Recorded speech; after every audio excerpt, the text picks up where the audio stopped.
Greetings and congratulations to our friends in the Philippine Cooperative Center on your 23rd Annual General Assembly. PCC has been such a vital part of our national cooperative movement, uniting our co-ops and making sure that we all lift one another up and succeed as one.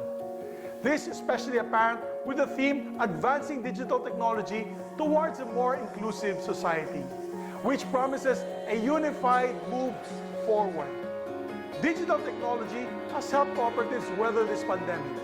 Now we must use digital technology to grow beyond this pandemic and into a truly inclusive and sustainable future. And as always, I will be your main partner in building that cooperative future and in helping the Filipinos help themselves. Maraming salamat po. Stay safe, stay healthy, and God bless you all. Saludo po ako sa inyong lahat.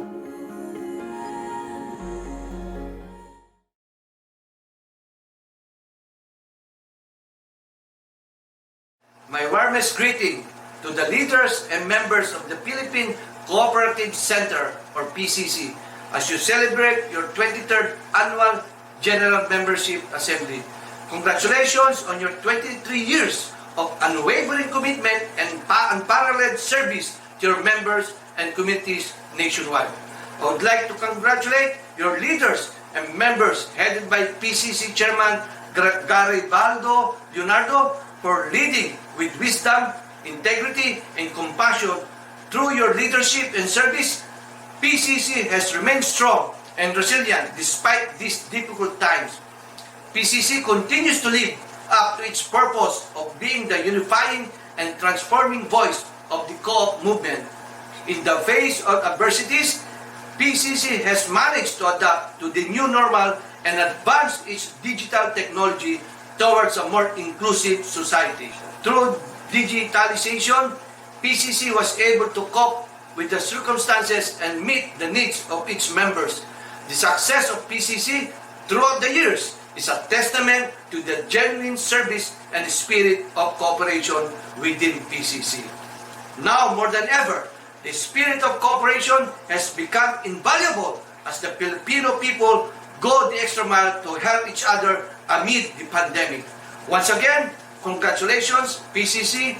It's a great honor to be part of this momentous occasion and to be given an opportunity as the chairman of the House Committee on Cooperatives Development to further the goals of PCC through legislation in Congress.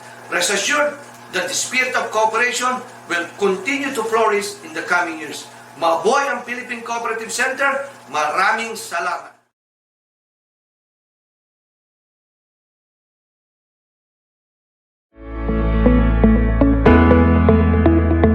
Good day. Our most heartfelt regards and congratulations to the Philippine Cooperative Center, headed by Chairperson Garibaldi O. Leonardo, as it organizes its 23rd Annual General Assembly.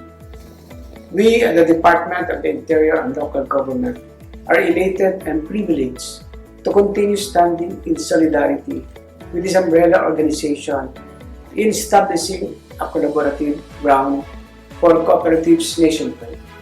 Indeed, the years have been fruitful and productive for the PCC as it unites cooperatives for more robust partnerships between and among its members. By continuously advancing knowledge, training, and technologies in the cooperative sector and its partners, and by ensuring accountability of the cooperative movement, PCC stood firmly to its purpose for over 2 decades.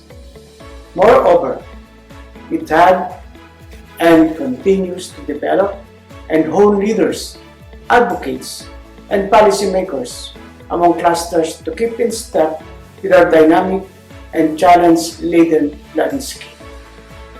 As cooperatives are among our steadfast allies for growth and development, very reassuring and encouraging for us in the government is the PCC's commitment to their own advocacy. With the organization putting together initiatives, programs, and policies in a common platform, such empowers our people and provides opportunities thereby propelling positive shifts in the country's dwindling economy. This is why we in government will always be honored and grateful for what PCC honors and stands for. As this annual assembly brings together cooperative leaders, innovators, and other forward thinkers, albeit virtually, we hope that officials and cooperative members will be able to expand the organization's horizon.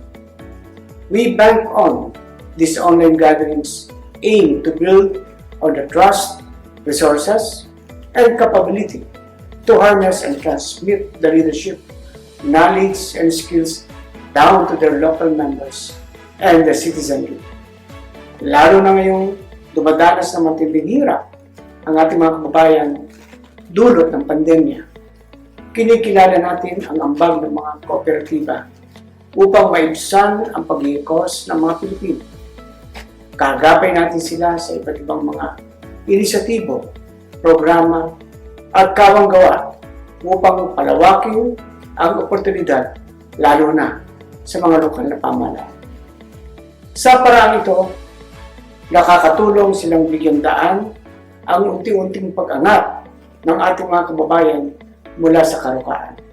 And at this time, when the call for cooperatives help and assist those in need rings louder than ever, the PCC now embraces digitalization to widen their reach and further their overall mission of providing services to the public and the cooperative sector.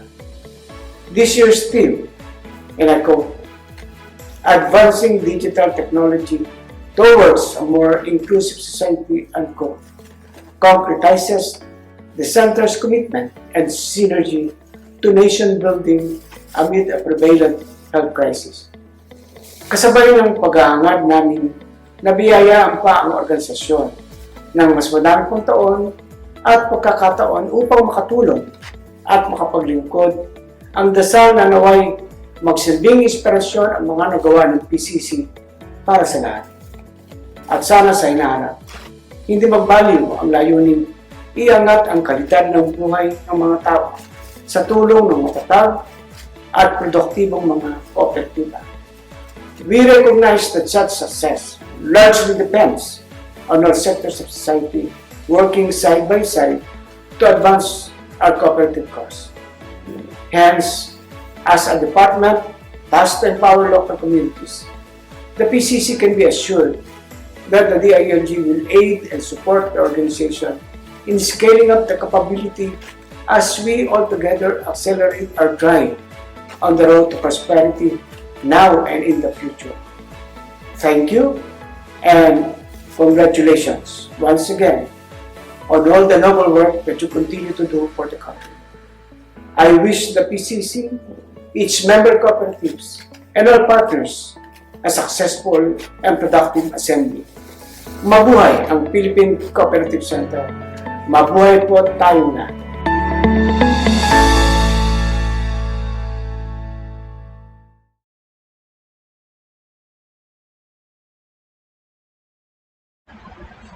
I take this great pleasure to send my utmost congratulations to all of you at the Philippine Cooperative Center for commencing your 23rd Annual General Assembly. I am truly honored and humbled to be part of this momentous occasion with you. The challenges brought to us by this pandemic have revealed the importance of digital technology to us. Despite living in the new normal, we were still able to celebrate today's event through this virtual gathering. Acknowledging your theme, advancing digital technology towards a more inclusive society, I fully support your initiative towards digitization. It is high time that we, the cooperative sector, the leaders, must fully embrace and adapt to the ever-changing times. Digital transformation is the key for our sector to be more resilient, inclusive, and globally competitive. As we move forward towards a new beginning, rest assured that your Cooperative Development Authority will support and guide you in all of your endeavors. We are committed to providing sound policies and concrete actions to promote economic sustainability, social justice, and inclusive growth. With this, I appeal to all of you, the cooperative leaders, the cooperators, to work with us, join us in building a more proactive, responsive, and globally competitive movement. Together, we will bring in reforms, shift to new paradigms, and solidify the contributions of cooperatives in the country and beyond. Again, my heartfelt congratulations to all the members and partners of PCC. You are an institution. I wish you all the best and Godspeed. Mabuhay po kayong lahat.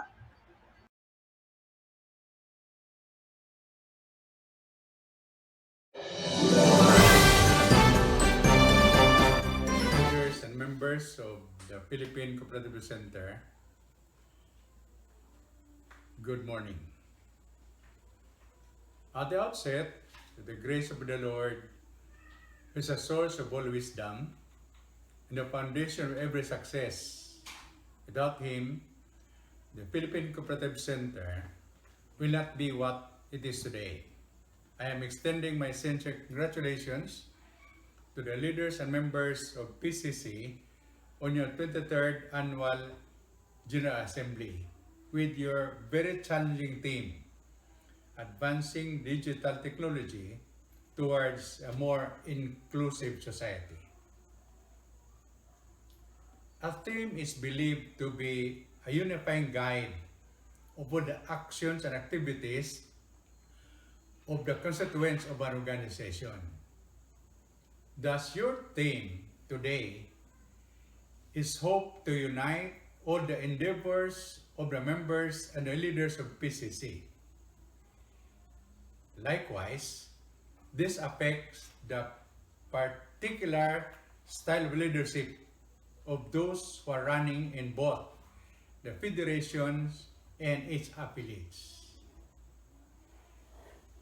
Digitalization has been already a trend in our society for a number of years now, and cooperatives are not exempted to accept and follow, though many are yet behind.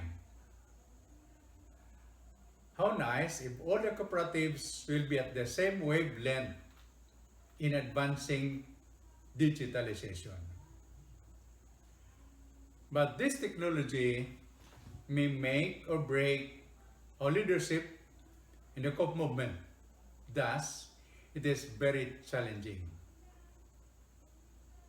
First, aside from the universal values of the cooperative, each of us has its own distinct core values which the respective leaders and members ought to abide. Now, are our core values adaptive to this digitech? Second, aside from our universal core principles, each leader has her own or his own leadership principle to observe and exercise in dealing with his or her co, since she or he knows the prompt capacity of the cooperative. Now, can this stand with their principles when posed with digitalization? Third, our leadership generation. Who are the people manning the leadership batons in the COPs today? To what generation do they belong? How many of them are in the Y gen?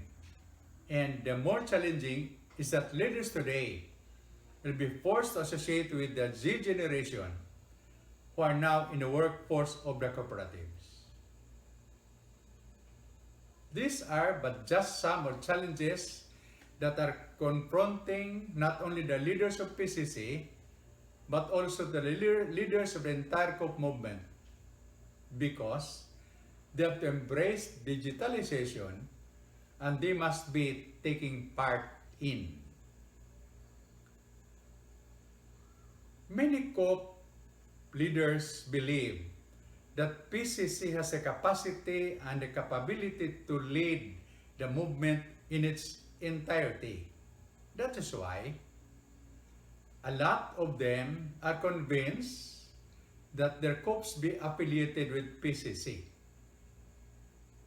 This is a sign that PCC is a trusted institution that can uplift the future of the COP movement in the Philippines. Being the OIC sectoral representatives of the NAPSI COP sector, I'm one of those who relied on the competence of PCC. Thus, I earnestly appeal to the leaders of PCC to stand with the true principles and values of a COP leader so that together we can and will attain the long-dreamed success of the real Filipino COP movement moving in one direction and satisfy the concept that through cooperativism, poverty in this country be eradicated. Can PCC make it or break it? This is a million-word question that only individual PCC leader knows the real answer. Thank you, and again, congratulations.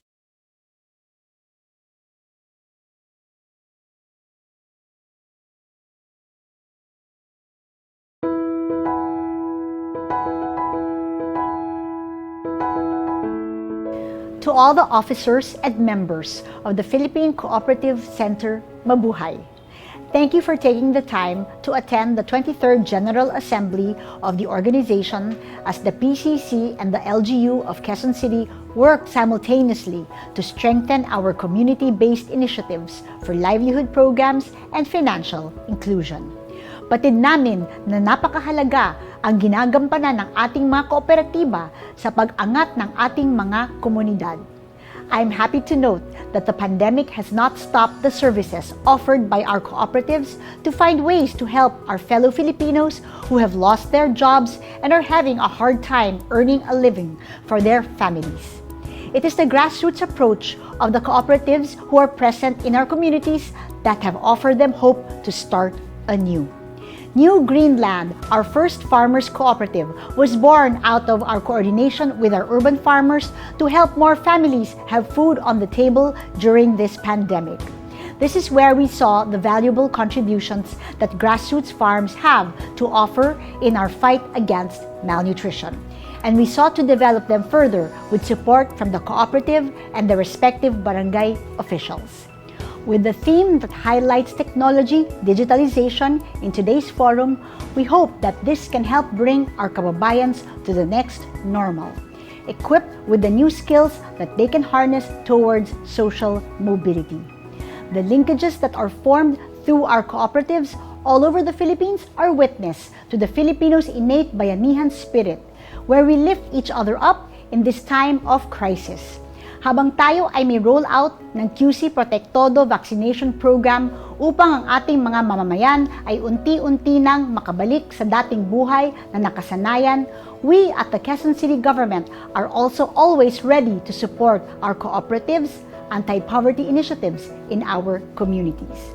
Kami sa lokal na pamahalaan ng ating mahal na syudad ay naniniwala na sa pamamagitan ng pagbubuklod ng ating mga resources ay matulungan natin umangat ang lahat. More power to the Philippine Cooperative Center, our partner in nation building. Mabuhay po at stay safe.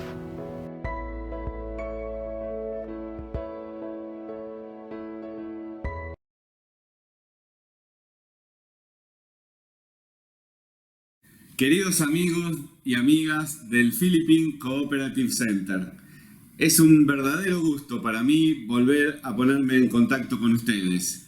En esta oportunidad para acercarles mi más sincero saludo y acompañarlos en esta 23ª Asamblea General que están llevando adelante.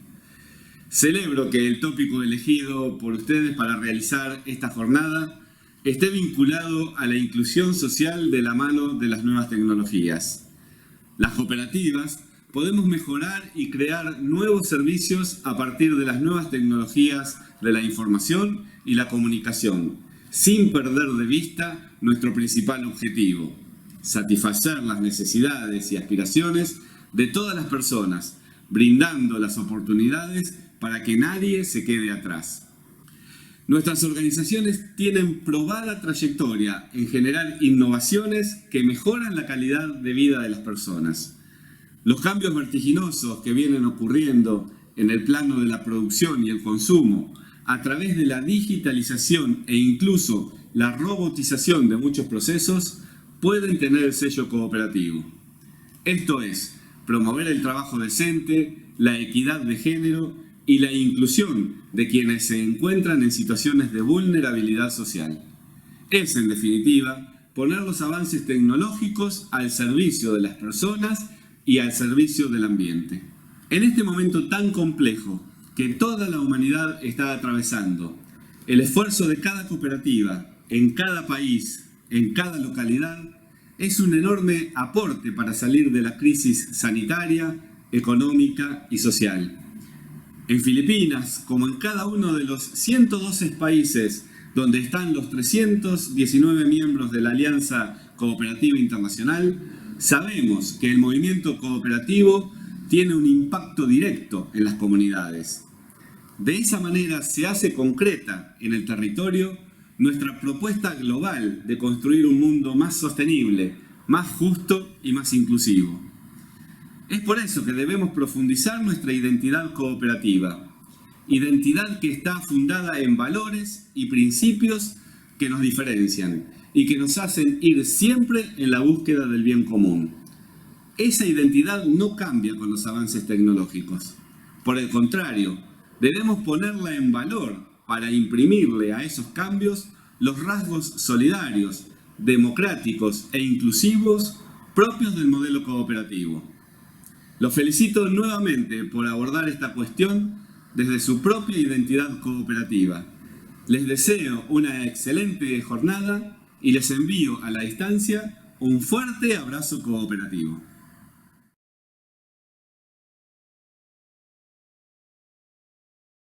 Morning. My name is Balasubramanian Iyer, and I'm the Regional Director for the International Cooperative Alliance Asia and Pacific. The ICA works to unite, promote, and develop cooperatives worldwide. We are privileged that the Philippines Cooperative Center is a member of ICA. Thank you for inviting the ICA to be part of the e-gathering. A year on, the COVID-19 pandemic continues to impact our lives. To curb the spread of the virus, governments continue to put in place lockdowns and confinement measures. While on the one hand, these measures disrupt lives and affect livelihoods, on the other, they are helping accelerate the pace of digital transformation and adoption of information and communication technology tools to sustain lives and support business continuity. However, technological change without being inclusive risks exacerbating inequalities while introducing new ones. In this regard, I am pleased to see the PCC focus on the theme Advancing Digital Technology towards a more inclusive society. Digital use has accelerated during the pandemic, leading to an expansion of opportunities in finance, e-commerce, online education, delivery of essential services, and in the delivery of social protection schemes. These have the potential to provide new livelihood and market opportunities, enhance coverage, improve efficiency, and enhance transparency, reduce costs.